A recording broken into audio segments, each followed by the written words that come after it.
Всем привет, давайте знакомиться. Меня зовут Лиза, я интересуюсь современными технологиями, гаджетами и, как мне кажется, неплохо в этом разбираюсь. На этом канале теперь я буду регулярно появляться. Надеюсь, мы с вами подружимся. Ну а теперь к главному. В обзоре Galaxy J8 Оля сделала вывод, что этот смартфон почти копия старшего A6 Plus, поэтому предложила вам голосовать лайками за сравнение. Под тем видео собралось уже больше 1000 пальцев одобрения, так что давайте сравнивать. Итак, есть ли смысл переплачивать за A6 Plus или можно сэкономить и взять J8? Сейчас разберемся.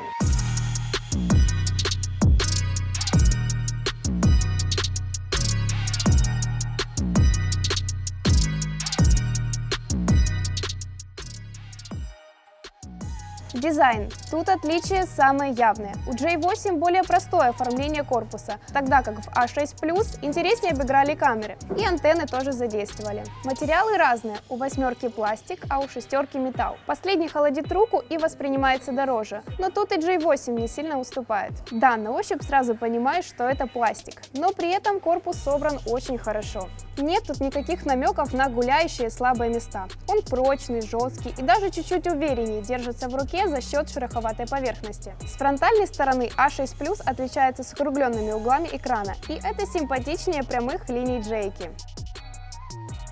В обоих случаях имеем 6-дюймовые Super AMOLED. С точки зрения цветопередачи, яркости и контрастности они идентичны. А вот по детализации картинки однозначно выигрывает A6 Plus, у которого больше разрешения матрицы. На видео это еще не так заметно, нужно всматриваться. А вот с текстом сразу понятно, где лучше. У шестерки Plus шрифты выглядят четче. Если планируете много читать, то я советую брать старшую галактику.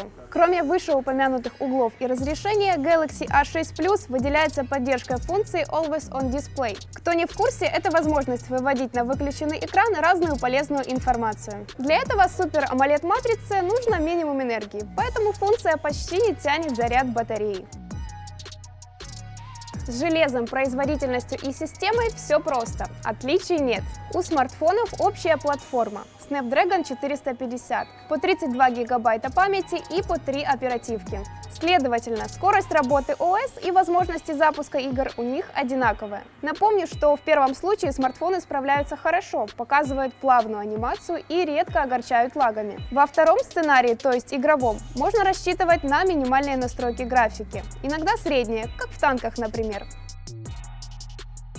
Автономность тоже не будет определяющим фактором. В тесте видео по Wi-Fi батареи выдали одинаковый результат, причем почти секунда в секунду. Результат очень хороший, опять спасибо Super AMOLED. Только вот что странно, когда мы впервые тестировали A6 Plus, а это было где-то пару месяцев назад, он в таком же сценарии продержался на целых 2 часа меньше, 9 часов и 10 минут. Возможно, так получилось из-за того, что у нас был тестовый сэмпл. Не знаю, теперь остается только гадать. В общем, считаем, что информация обновилась, и A6 Plus с максимальной яркостью держится 11 часов и 13 минут, как и J8. И снова играем в игру «Попробуй найти отличия, которых нет». Только теперь с камерами. Я не буду углубляться в модули, все это было в полных обзорах, можете глянуть тут. Просто скажу, что основные камеры снимают одинаково, во всех режимах.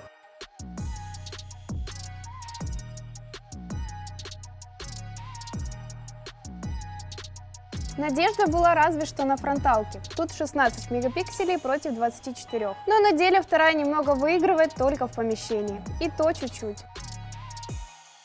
Итого, чем A6 Plus отличается от J8? Прежде всего ценой. Первый стоит $320, а второй $266.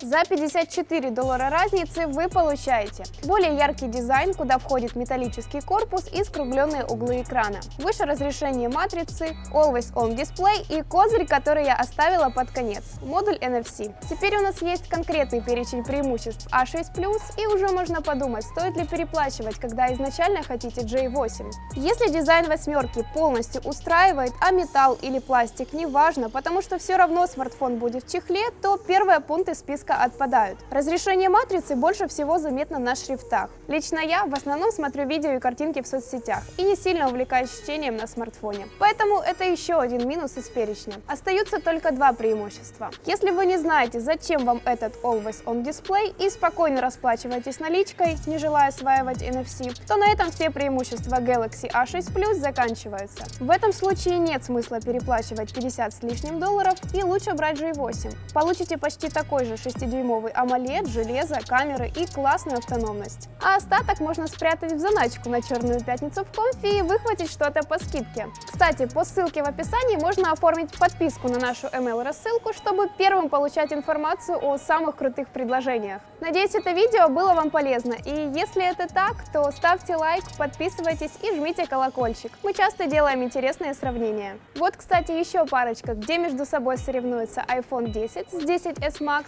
а также сравнение Samsung Note 9 с S9 Plus и Note 8.